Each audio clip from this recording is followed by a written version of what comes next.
بسم اللہ الرحمن الرحیم۔ سورۃ الجمعہ فل تجوید کورس۔ قل، قاف کو ہیوی کر کے پڑھنا، قل یا ایہا الذین، بڑی مد ہے نا تو اس کو لانگ کریں گے، 4 یا 5 فنگر، ٹھیک ہے۔ اس کے بعد الذی نہیں پڑھنا، الذین، ہا الف مدہ لانگ ہوگا، ہا دو، یہاں پہ بھی واو مدہ ہے اور واو کے اوپر بھی مد آ رہی ہے بڑی، ہا دو، یہاں پہ اخفا ہو رہا ہے باریک، ز عم، عین کے مخرج کا نا دھیان رکھیے گا، ز عم تم، ان یہاں پہ غنہ ہو رہا ہے، انکم اولیاء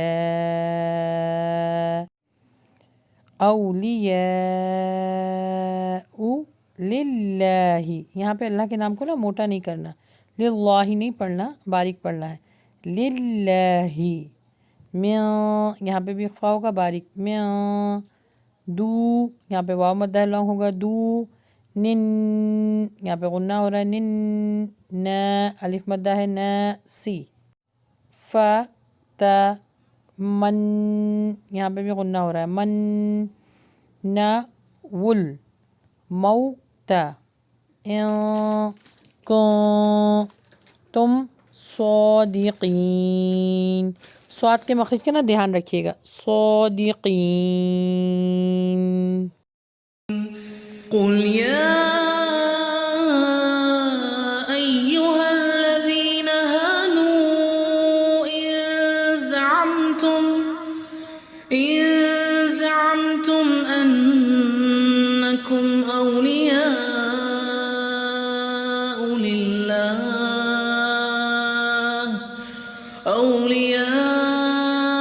لله من دون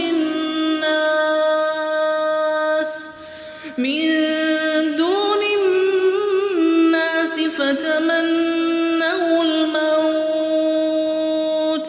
فتمنوا الموت إن كنتم صادقين۔ ترجمہ، کہہ دیجئے کہ اے یہودی،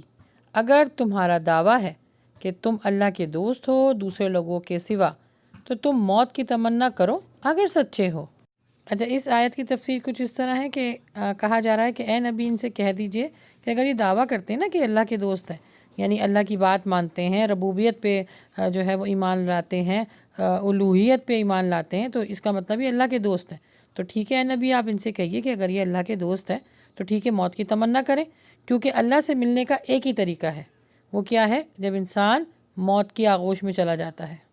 اس کا ایک پس منظر تو یہ ہے کہ جب موت کی آغوش میں چلا جاتا ہے، اگر مسلمان ہوگا تو اس کو اپنے رب سے ملنے کی خوشی ہوگی، اور اگر وہ کافر ہوگا، یہودی ہوگا، تو اس بات سے ڈرے گا، گھبرائے گا، کیونکہ اس کو پتہ ہے سچ ان سب کو معلوم تھا، ان کی پرانی کتابیں جو تھیں،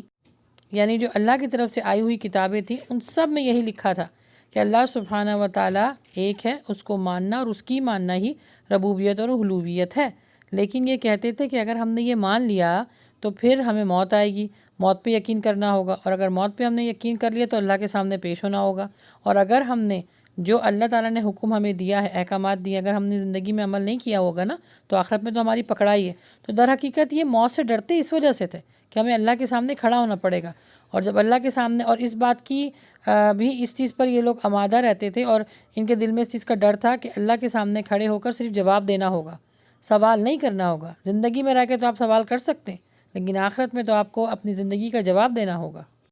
اب اس آیت سے اپنے بھی ایمان کا جائزہ لیں، محاسبہ کریں کہ کیا ہم بھی موت سے اس وجہ سے ڈرتے ہیں کہ ہمیں اللہ کے سامنے کھڑا ہونا پڑے گا، جواب دینا ہوگا، اللہ سبحانہ تعالیٰ نے 5 کویشچن پوچھنے، کیا ہم اس 5 کویشچن کی تیاری کر رہے ہیں؟ زندگی میں رہتے ہوئے ہی ہم نے اپنی موت کو اچھا بنانا ہے نا۔ ہمارا ایک گروپ آ رہا ہے قبر اور آخرت کی تیاری، وہ یوٹیوب جس کا نام ہے اللہ کی بات تانیہ مجیب، اس پہ اپلوڈ کر دیا گیا ہے، براہ مہربانی ضرور دیکھیے گا۔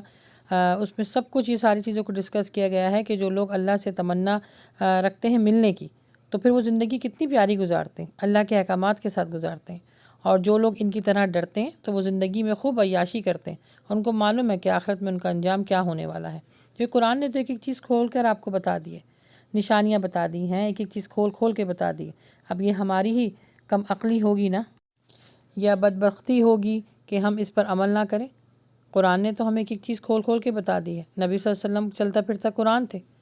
تو ہمیں ان کی زندگی سے اخذ کرنا ہے، اور یہ یہودیوں کی طرح ڈر کر زندگی میں اس طرح مزے نہیں لوٹنے ہیں کہ زندگی میں تو ہم اپنی کوئی پوچھنے والا نہیں ہے، جو کرتے چلے جائیں۔ ہمیں اچھی موت کے لیے اچھی زندگی گزارنی ہے، اور اگر اچھی زندگی گزاری اللہ کے احکامات کے ساتھ تو قبر میں بھی ہمارے معاملات اچھے ہوں گے۔ قبر میں معاملات اچھے ہوں گے تو انشاءاللہ اللہ سبحانہ و تعالیٰ کے سامنے بھی سرخرو ہوں گے۔ اس کی تیاری کیجیے۔